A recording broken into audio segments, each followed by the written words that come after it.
নিশ্চিত মৃত্যুর মুখোমুখি হওয়ার পর ফেরত আসার অঙ্গীকার করে ছাড়া পেয়ে সে অঙ্গীকার পালন করা খুবই কঠিন। যে ব্যক্তি জানে যে রাত পোহালেই মৃত্যু সুনিশ্চিত, সে কি করে ছাড়া পেয়েও শুধু অঙ্গীকার পালনে ফিরে আসে?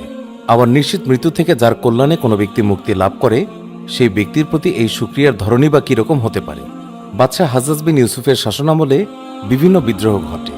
এইসব বিদ্রোহ দমনে হাজ্জাজ বিন ইউসুফ তিনি ছিলেন অত্যন্ত কঠোর। যদি সে বিদ্রোহীদের ওপর বিজয় লাভ করত, তবে বন্দীদের সবাইকে সে হত্যা করত। এমনি এক বিদ্রোহ দমন করার পর জল্লাদকে বন্দীদের হত্যার নির্দেশ দেয়। জল্লাদ বাদশাহর সামনে বিদ্রোহীদেরকে হত্যা করতে থাকে। শুধুমাত্র একজন বিদ্রোহী বাকি থাকতেই নামাজের সময় হয়ে যায়। বাদশাহ তার সেনাপতি কুতাইবাকে উদ্দেশ্য করে ঘোষণা দেন যে আজ আর নয়, এই বিদ্রোহীকে আগামীকাল সকালে হত্যা করা হবে। এই বিদ্রোহী তোমার সঙ্গেই থাকবে। বিদ্রোহী আল্লাহকে জামিন রেখে তাকে একটি রাতের জন্য মুক্তি দিতে সে পিরাপিরি করেন। বন্দী এই মর্মে কুতাইবাকে বললেন, যদি তোমার মাঝে কোনো ভালো কাজের জজবা থাকে তবে তুমি আমাকে মুক্তি দাও। আমি আল্লাহ তাআলাকে জামিন রেখে এই ওয়াদা করছি যে বাদশাহর দরবারে পৌঁছার আগে আমি আগামীকাল সকালে ফিরে আসব। এক রাতের জন্য মুক্তি চাওয়ার কারণ জানিয়ে সেনাপতিকে বন্দী বলল, আমার কাছে মানুষের অনেক আমানত আছে। যেহেতু বাদশাহ আমাকে আগামীকাল হত্যা করবে, সেহেতু তুমি আমাকে আজ রাতের জন্য মুক্তি দাও। আমি রাতের এই সময়ে মানুষের গচ্ছিত আমানত ফেরত দিয়ে আসতে পারি এবং প্রত্যেক হকদারকে তাদের হক আদায় করতে পারি। বিশেষ করে আমার যা কিছু দেনা পাওনা আছে তা আমি আমার ওয়ারিসদেরকে বলে আসতে পারি। আল্লাহকে সাক্ষী করে জামিন চাচ্ছি, আমি আগামীকাল সকালেই চলে আসব। সেনাপতি তার কথা শুনে প্রথমে আশ্চর্যান্বিত হল এবং হাসল আর বলল, এ কেমন কথা বলছো তুমি? সেনাপতির এই প্রশ্নে বন্দী তার চেহারার দিকে তাকিয়ে আবার বলল, আমি আল্লাহ তাআলাকে সাক্ষী রেখে বলছি, আগামীকাল অবশ্যই ফিরে আসব। বন্দী বারবার তাকে অনুরোধ করতেই থাকল। অবশেষে তার প্রতি আমার করুণা হলো। সেনাপতি কুতাইবা বন্দীকে রাতের জন্য মুক্তি দিল। আর মুক্তি দেওয়ার পরেই সে চিন্তায় অস্থির হয়ে গেল, এই ভেবে যে নিশ্চিত মৃত্যু জেনেও কেউ কি ফিরে আসে? যদি সে না আসে তবে সকালে বাদশাহ হাজ্জাজের কাছে সে কি জবাব দেবে? বাদশাহই বা তার সঙ্গে কি আচরণ করবেন?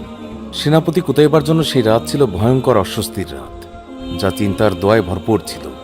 বন্দী মুক্তি পেয়ে ঘরমুখী হয়ে গেল এবং রাতে প্রত্যেকের আমানত বুঝিয়ে দিয়ে তার ওয়ারিসদেরকে তার দেনা পাওনার তথ্য দিয়ে সেনাপতির উদ্দেশ্যে সকালে ফিরে আসে। আর পরদিন সকালেই সে সেনাপতির দরজায় কড়া নাড়ল। সেনাপতি তখনই দরজা খুলে দেখে বন্দী দরজার সামনে দাঁড়িয়ে আছে। বন্দীকে দেখে সেনাপতি বলল, তুমি কি সত্যি ফিরে আসলে? বন্দী বলল, হ্যাঁ, আমি ফিরে এসেছি এবং তোমার সামনে দাঁড়ানো।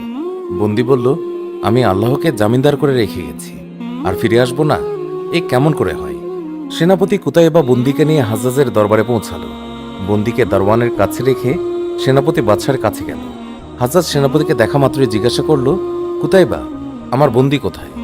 সেনাপতি কুতাইবা বলল, বাদশার কল্যাণ হোক, সে দরজায় দাঁড়িয়ে আছে।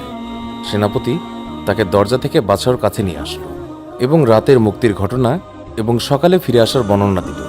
আর বাদশাহ হাজ্জাজ বন্দির আপাত মস্তক দেখতে লাগল। হঠাৎ সে বলে উঠল, সেনাপতি, আমি বন্দি তোমাকে বকশিস করলাম, তুমি তাকে যা খুশি তা করতে পারো। সেনাপতি বন্দিকে নিয়ে হাজ্জাজের দরবার থেকে বেরিয়ে এসে বন্দিকে বলল, তোমার যেখানে খুশি সেখানে চলে যাও, আমার পক্ষ থেকে তুমি এখন আজাদ, স্বাধীন।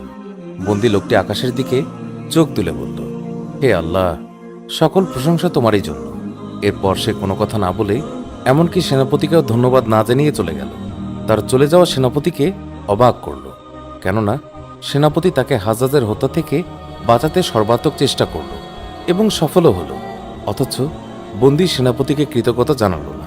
পরদিন বন্দী পুনরায় সেনাপতির কাছে ফিরে আসলো এবং বলল, ভাই, আল্লাহ তোমাকে উত্তম প্রতিদান দান করুক।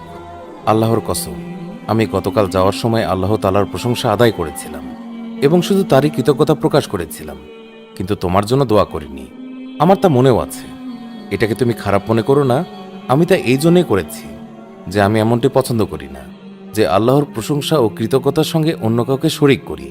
এই হলো একজন মুসলিম বন্দির অঙ্গীকার পালন এবং শুকরিয়া আদায়ের ধরন, যা মুসলিম উম্মার প্রত্যেকেরই আমানতদারিতা রক্ষা, ওয়াদা পালন এবং শুকরিয়া আদায়ের ধরন এরকমই হওয়া জরুরি। তবেই আসবে দুনিয়া ও পরকালে সফলতা। আল্লাহ তাআলা মুসলিম উম্মাকে ওয়াদা পালন এবং শুকরিয়া আদায় একনিষ্ঠ হওয়ার তৌফিক দান করুন। ইসলামের সোনালী অতীত থেকে শিক্ষা নেয়ার তৌফিক দান করুন। আমিন।